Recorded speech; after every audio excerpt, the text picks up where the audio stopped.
नमस्कार। स्वागत है आपका पार्थ कोचिंग के यूट्यूब चैनल पर। आज हम लेकर आए हैं वनपाल भर्ती परीक्षा जो 28 जून 2026 को आयोजित की गई आज ही।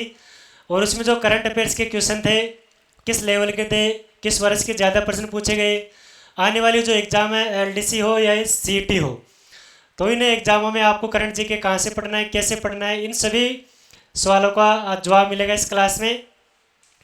तो इसी ऐसा लगता है कि आरएसएस ने जो पेपर बनवाया था वनपाल भर्ती परीक्षा में करंट जीके का, वो शायद 2024 में ही बना के रख दिया था, क्योंकि 2026 का तो केवल एक ही पर्सन देखा गया, 2025 के एक दो पर्सन और देखे गए और लगभग 70-80% जो पर्सन थे वो 2024 के थे। तो भरोसा नहीं है आरएसएस का। एलडीसी वाले और सीईटी वाले सावधान हो जाओ, आपको लगभग 1-1.5 साल का करंट अफेयर्स पढ़ना है। तो हम शुरू करते हैं इस क्लास को।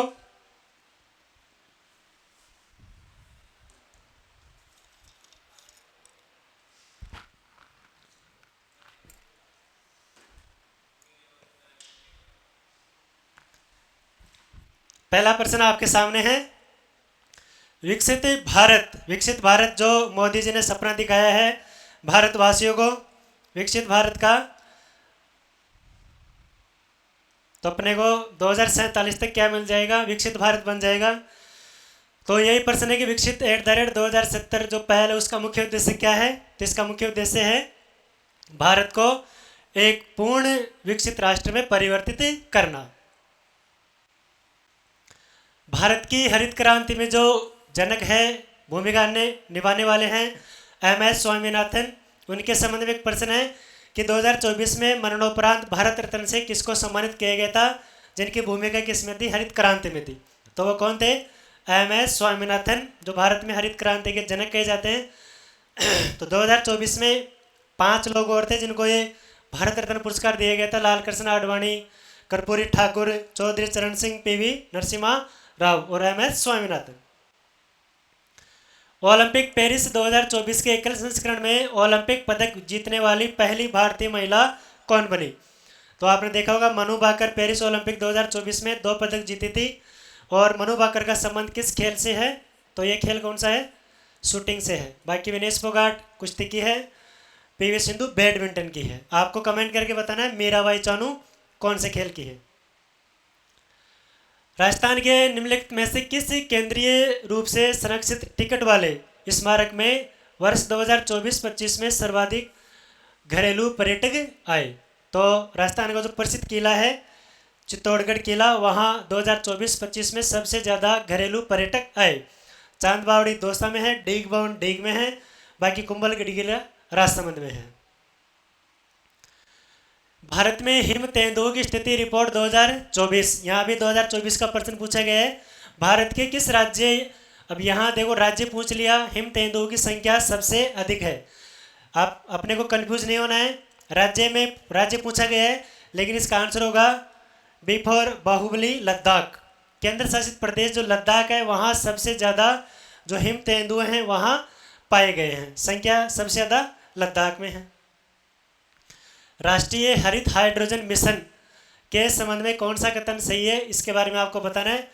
भारत का लक्ष्य 2030 तक 50 लाख मीट्रिक टन हरित हाइड्रोजन उत्पादन करना है, यह कथन बिल्कुल सही है। राजस्थान को उसकी उच्च सौर ऊर्जा क्षमता के कारण एक संभावित हरित हाइड्रोजन के रूप में सेंटर के रूप में पहचाना गया है, यह भी सही है। इस मिशन में वित्तीय प्रोत्साहन प्रदान करने के लिए SIGST हरित हाइड्रोजन संक्रमण के लिए रणनीतिक हस्तक्षेप कार्यक्रम शामिल है, तो ये सी भी सही है। बाकी डी वाला ऐसा कोई प्रावधान नहीं है कि भारत में 2026 तक सभी घर है वहाँ हरित हाइड्रोजन करना अनिवार्य है, तो ऐसा प्रावधान नहीं है। तो ये डी वाला ऑप्शन गलत है, तो इसका आंसर हो जाएगा ABC। राजस्थान का कौन सा जिला हाल ही में महत्वपूर्ण लिथियम भंडार की खोज के कारण चर्चा में रहा। तो ये जिला कौन सा था, नागौर। तो नागौर में लिथियम के भंडार पाए गए थे, इसी कारण ये चर्चा में रहा था। वर्ष 2024 के अंत में चर्चा में आई PM विद्या लक्ष्मी। अगर आपने इस प्रश्न को ढंग से पढ़ लिया, PM विद्या लक्ष्मी विद्या का संबंध आप शिक्षा से ले सकते हो। बाकी लक्ष्मी, लक्ष्मी किसका स्वरूप होती है? धन का। तो आप ऐसे इस प्रश्न में आराम से दिमाग लगा के इस प्रश्न का आंसर दे सकते हो। तो पहला ऑप्शन है ग्रामीण क्षेत्रों में शिक्षकों का परीक्षण, मिड डे मील ज़्यादा फायदा, उच्च शिक्षा, उच्च शिक्षा के लिए मेधावी छात्रों को वित्तीय सहायता या ऋण। तो इसका आंसर हो जाएगा सी। इसका आंसर क्या हो जाएगा? पीएम विद्या लक्ष्मी क्या है? उच्च जो मेधावी छात्र हैं उनको वित्तीय सहायता दी जाएगी। प्रसिद्ध व्यक्तित्व हैं और उनकी भूमिका है, जैसे सुंदर पिचई है। सुंदर पिचई कौन है? गूगल के सीईओ है। अगर आपको ये पता है सुंदर पिचई गूगल के सीईओ है तो इस प्रश्न का आंसर आपको मिल सकता है आसानी से। ए में आपको 2 देखना है, तो ए में 2 केवल इसमें नहीं है, इसमें भी नहीं है, इसमें भी नहीं है, तो केवल ए फॉर ए ऑप्शन में है, ए में 2। बाकी सत्य नाडेला माइक्रोसॉफ्ट के सीईओ है। बी आर गवई भारत के 52वें मुख्य न्यायाधीश है। संजीव खन्ना भारत के 51वें मुख्य न्यायाधीश है। और भारत के वर्तमान में 53वें मुख्य न्यायाधीश कौन है? जस्टिस सूर्यकांत, जिनका कार्यकाल नवंबर 2027 तक रहेगा। राजस्थान भूमि राजस्व संशोधन वैधीकरण अधिनियम 2025 मुख्य रूप से किस संस्थान को शक्तियों का विस्तार करने के लिए अधिनियमित किया गया था? तो इसका आंसर होगा, अब देखो यहाँ ये शब्द दिए गए RIICO, तो RIICO, तो ये क्या है? रिक्को है। आपको पता होगा रिक्को की स्थापना 1980 में की गई थी, तो इसका आंसर भी होगा रिक्को। तो रिक्को को इस अधिनियम के तहत एक तरीके से शक्तियाँ प्रदान की गई थी। भारतीय दंड संहिता IPC, जिसका पुराना नाम था 1860, किस कानून ने प्रतिस्थापित किया? जो ये कानून कब लागू हुए थे? 1 जुलाई 2024 को। यहाँ भी वर्ष 2024 का प्रश्न पूछा गया है, तो ये आंसर होगा इसका भारतीय न्याय संहिता। तो भारतीय दंड संहिता के रूप में कौन सा कानून प्रतिस्थापित किया इसको? भारतीय न्याय संहिता, BNS। इनमें से कौन सा कानूनी कदम जिसे राजस्थान ने सबसे पहले लागू किया था, उसका मकसद शासन में पारदर्शिता और जवाबदेही बढ़ाना था? आपको पता है RTI एक्ट 2005 में आया था, लेकिन राजस्थान सरकार ने उसको सन 2000 में ही, कब? सन 2000 में ही इसको पारित कर दिया था। हालांकि 26 जनवरी 2001 को लागू हुआ था राजस्थान सूचना का अधिकार अधिनियम 2000 वाला। तो ये इसका आंसर है, जिसका उद्देश्य क्या था? पारदर्शिता और जवाबदेही बढ़ाना था। ग्रामीण क्षेत्रों में 100 दिनों का गारंटीकृत वेतन रोजगार उपलब्ध कराने के लिए मुख्य रूप से कौन सी योजना शामिल है? अब इस प्रश्न को देखोगे तो आप पता चलेगा कि पेपर पहले ही बन चुका था, क्योंकि आपको पता है जो मनरेगा योजना है, कौन सी मनरेगा योजना है, इसका नाम चेंज हो गया है। वर्तमान में क्या हो गया है? विकसित भारत जी राम जी ग्रामीण रोजगार आजीविका जो मिशन है, एक तरीके से इसका नाम हो गया है। तो इसका आंसर हालांकि मनरेगा आएगा, लेकिन मनरेगा का नाम अभी वी जी राम जी हो गया है। नीचे 2 कथन दिए गए हैं। अभिकथन है भारत ने क्वांटम कंप्यूटिंग क्षमताओं को विकसित करने के लिए राष्ट्रीय क्वांटम मिशन शुरू किया है। बिल्कुल ये कथन सही है। क्वांटम कंप्यूटर क्यूबिट्स का उपयोग करते हैं जो उन्हें क्लासिकल कंप्यूटर की तुलना में कहीं अधिक तेजी से जटिल गणनाएं करने में सक्षम बनाते हैं। तो इसका आंसर होगा ए और बी दोनों सही है, और इसकी व्याख्या भी सही है।